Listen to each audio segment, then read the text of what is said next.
KC പറഞ്ഞത് pension ജനങ്ങൾക്ക് election കാലത്ത് കൊടുക്കുന്ന കൈക്കൂലിയാണെന്ന് പറഞ്ഞത്. അവർക്ക് എന്തും പറയാം. കാരണം 9 വർഷമായിട്ട് നമ്മൾ കൊടുത്തുകൊണ്ടിരിക്കുന്നത് പെൻഷനല്ലേ. അതിപ്പോ പെട്ടെന്ന് കൊടുക്കുന്നല്ലോ. ഇത് പെൻഷൻ കൈക്കൂലിയല്ല. അതെങ്ങനെയാണത്? പെൻഡിങ് വന്നത് ഒരു പ്രാവശ്യം കൊടുത്ത് തീർക്കുമെന്ന് പറഞ്ഞതാണ്. അത് കൊടുക്കുകയാണ് ഒരു പ്രാവശ്യം. പിന്നെ അത് ഒരിക്കലും കൈക്കൂലി ആവില്ല. അത് തെറ്റാണ് പറഞ്ഞത്. ഇപ്പൊ എല്ലാവരും ഇപ്പൊ അതിന് പേരായി കൈക്കൂലി. ഇപ്പൊ മയിലാടിയിലൊക്കെ പറഞ്ഞതാണ്. എത്ര കാലങ്ങൾക്ക് മുന്നിലല്ലേ പെൻഷൻ സാധാരണ കൊടുത്തുകൊണ്ടിരിക്കുന്ന പെൻഷനല്ലേ, കൈക്കൂലി ആയിട്ട് കണക്കൂട്ടാൻ പറ്റൂലേ? കൈക്കൂലിയാന്ന് ഞാൻ പറഞ്ഞില്ല. കൈക്കൂലല്ലേ അത് പെൻഷനായാലും പൈസ, അത് അംഗീകരിച്ചായ പൈസ അല്ലേ കാണുന്നത്. എന്താ കൊടുത്ത പ്രത്യേകത? ബുദ്ധിയില്ല, അതേ ഉള്ളൂ. വൈകല്ല മക്കളി പറയാ, അല്ലാതെ പ്രശ്നമല്ല. നമുക്ക് പെൻഷൻ കിട്ടാത്തതുകൊണ്ട് നമ്മളൊന്നും പറയില്ല. 9 വർഷമായി LDF സർക്കാർ ആ പെൻഷൻ കൊടുക്കണേ.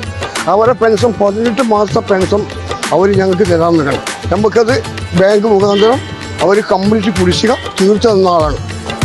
അപ്പൊ അവരെ വീഴ്ച അവർ മനസ്സിലാക്കാതെയാണ് ഈ സംസാരിക്കണേ. നമ്മൾ സമ്മതിക്കേനി ഈ ഒരു മാസം മാത്രമാണ് ആ പെൻഷൻ നിങ്ങൾ വെച്ചാൽ ഓക്കെ.